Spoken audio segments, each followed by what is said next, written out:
প্রত্যাশা হচ্ছে পুরাতন সব দুঃখ কষ্ট ভুলে গিয়ে নতুন কিছুকে আহ্বান করব এবং পৃথিবী যেন একটা শান্তি এবং সুস্থ পরিবেশ থাকে। বাজাই বাংলাদেশের ঢোল, আমি তার ডুম বাজাই বাংলাদেশের ঢোল। দেশের যে একটা অস্থিরতা, যুদ্ধ, এগুলা থেমে যাক, শান্তি বয়ে আনুক দেশে।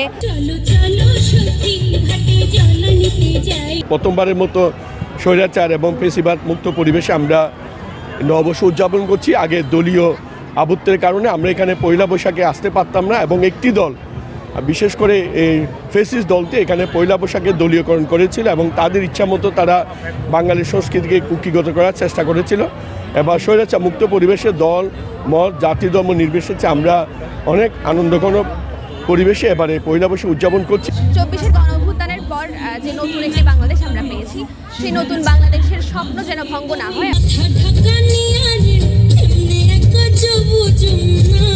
টানা সপ্তমবারের মতো বেস্ট টিস্যু পেপার ব্র্যান্ড হিসেবে স্বীকৃতি পেয়েছে বসুন্ধরা টিস্যু। শুভ নববর্ষ, নতুন বছরের প্রত্যাশা, বাংলাদেশ থেকে সকল ধরনের অন্ধকার দূর হয়ে যাক। যে কোনো কিছুতে আমরা সবার আগে বাংলাদেশকে প্রাধান্য দিতে চাই, এবং বাংলাদেশ যাতে আমাদের যে কোনো, বাংলাদেশের পরে আমরা অন্য কিছু, রাজনৈতিক দল বলেন যা বলেন সব সবার আগে বাংলাদেশ, বাংলাদেশের পরে অন্য কিছু।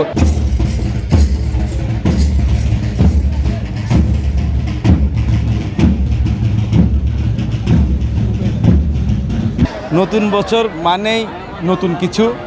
আমরা চাই অতীতের সব আবর্জনা মুছে গিয়ে এবং আবর্জনাকে আমরা উপড়ে ফেলে নতুন কিছু নিয়ে নতুন বছরটা শুরু করতে চাই। ধর্ম বর্ণ জাতি নির্বিশেষে সবাই যাতে সুখে শান্তিতে থাকে।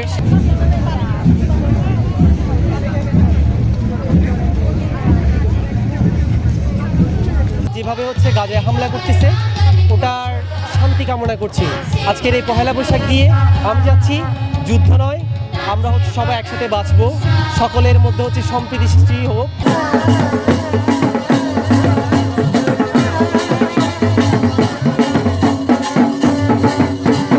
সকল সম্প্রদায়ের মানুষকে নিয়ে আমরা একসাথে এগিয়ে যাব, এটাই আমার নতুন বছরের নতুন প্রত্যাশা।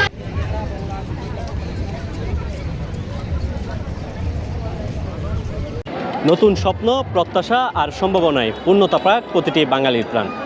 বাংলার চিরায়ত উৎসবের নতুন বছর বয়ে আনুক অনাবিল সুখ, শান্তি ও সমৃদ্ধি।